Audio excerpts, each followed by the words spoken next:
देखता होगा ये चीज किसने बनाया हो भी सोचता होगा। अनेक गावांना प्रेरणा देणारं मैदान, अनेक गावांना आदर्श ठरणारं मैदान। नमस्कार, आपण ही कुस्ती पाहत आहोत ती चांदखेड तालुका मावळ जिल्हा पुणे येथे झालेल्या श्री संत रामजी बाबा उत्सव सोहळ्याच्या निमित्तानं त्रिमूर्ती प्रतिष्ठाननं आयोजित केलेल्या कुस्ती मैदानातील ही कुस्ती आहे। चांदखेड तालुका मावळ जिल्हा पुणे, पैलवान दादा शेळके महाराष्ट्र केसरी विरुद्ध कुलदीप यादव इंटरनॅशनल पैलवान, इंडियन आर्मीचा पैलवान। संपूर्ण कुस्ती बघा, फार चांगली कुस्ती झालेली।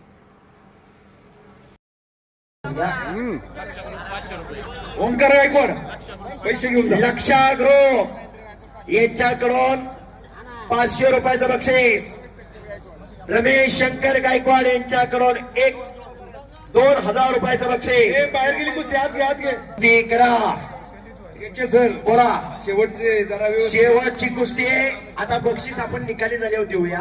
विनंती, जरा कुस्तीचा इतिहास सर्वांपर्यंत पोहोचावा, कुस्तीची माहिती मिळावी। जरा मागे बोलू नका, शांतता नका। शेवटची कुस्ती आहे, खरोखर एक महाराष्ट्रातली अव्वल दर्जाची कुस्ती आहे। महाराष्ट्र केसरी लढतोय। महाराष्ट्रात आता सांगितलं मानाची मानली जाणारी महाराष्ट्र केसरी स्पर्धा, महाराष्ट्र केसरी कुस्ती स्पर्धा चालू केली मुदगडचे। लातूर जिल्ह्यात रामलिंग मुदगड नावाचं गाव, कासारसाई जवळ। इयत्ता 9वी-10वीच्या वयात असताना कोल्हापूरच्या गंगा मध्ये रुजू झाले। शाहूराजांनी बांधलेली शाहू विजय गंगा वेस्ताने आणि त्यांना वस्ताद त्या काळात मिळाले। या महाराष्ट्राचे पहिले डबल महाराष्ट्र केसरी गणपत खेडकरांना 1964 आणि 1965 चे महाराष्ट्र केसरी गणपत अण्णा खेडकर वस्तादांच्या मार्गदर्शनाखाली सराव केला। उत्तरोत्तर प्रगती वाढत गेली। एक चपळ पोरगा वाढायला लागला आणि संपूर्ण महाराष्ट्राचं लक्ष वेधून घेतलं।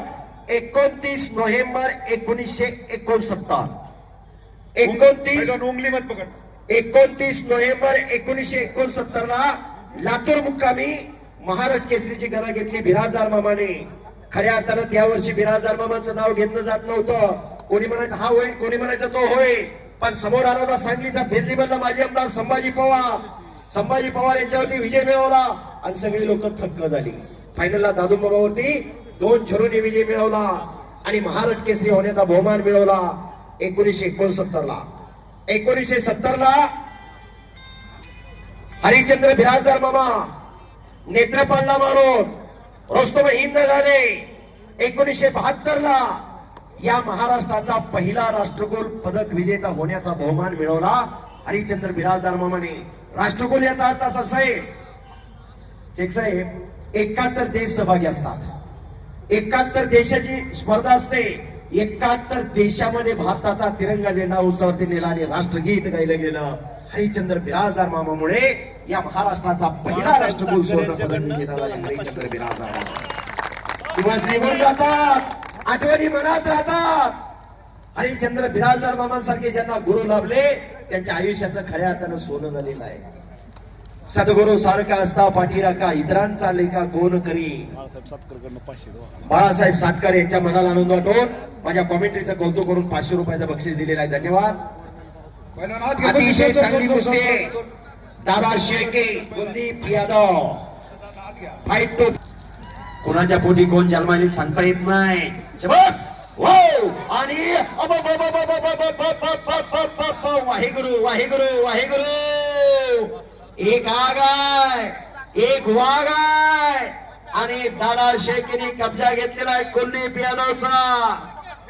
तोही कधीचा नाही, तो फौजी आहे। फौजी कधी हार मानत नाही। ती छुटेगी नहीं कुस्ती, हार या पार होना चाहिए। निवेदकाच्या मागे कोणी बडबड करू नका रे। फार मोठा दैदिप्यमान इतिहास आहे, किस्सा मारण्याचा प्रयत्न दादा शेळकेचा चालू आहे। दादा शेळके आणि कुलदीप यादव अशी टक्कर, महामुकाबला आपल्या समोर चालू आहे। हजारो प्रेक्षकांच्या साक्षीने संत रामजी बाबांची यात्रा आणि रामजी बाबांच्या या पावन भूमीमध्ये 2026चं मल्लयुद्ध झळकतंय। का जगायचं आणि कशासाठी जगायचं, काय वाढवायचं, काय फुलवायचं, काय जोपासायचं, हे चांदखेड ग्रामस्थाकडून शिकून घ्या। मैदान चालू झाल्यापासून अनेक जण खिशात हात घालून पैलवानला बक्षीस देत आहे। साहेब, आमच्याकडे तंबाखूचा येडा कोण कोणाला देत नाही। वस्तुस्थिती आहे. पण लाखो रुपयाची उधळण या कुस्तीवरती होती. पुरुषार्थ आणि मर्दुमकी, पुरुषार्थ आणि मर्दुमकी जपली पाहिजे, पुरुषार्थ आणि मर्दुमकी टिकली पाहिजे, पुरुषार्थ आणि मर्दुमकी जोपासली पाहिजे. शबास आहे. दादा शेळके आक्रमक झालेला आहे. खट्ट कुस्ती आहे आणि किस्सा मारला. पहिल्यावर किस्साला होती दादा शेळके. काका पवारचा पट्टा विजय झालेला आहे. ए वाजंत्री हा, वाजत शैलेश गायकवाड यांच्याकडून 500 रुपये बक्षीस जाते. वाजंत्री थांबा. देवाचं पोरगा आहे. 4 रुपये बक्षीस मिळवून द्या. पुढल्या वर्षी महाराष्ट्र केसरीचा दावेदार आहे. गोपे, पुरोहित वंजारी, अमोल ठाकर सर्वांचं स्वागत आहे. खरोखर अतिशय शांतते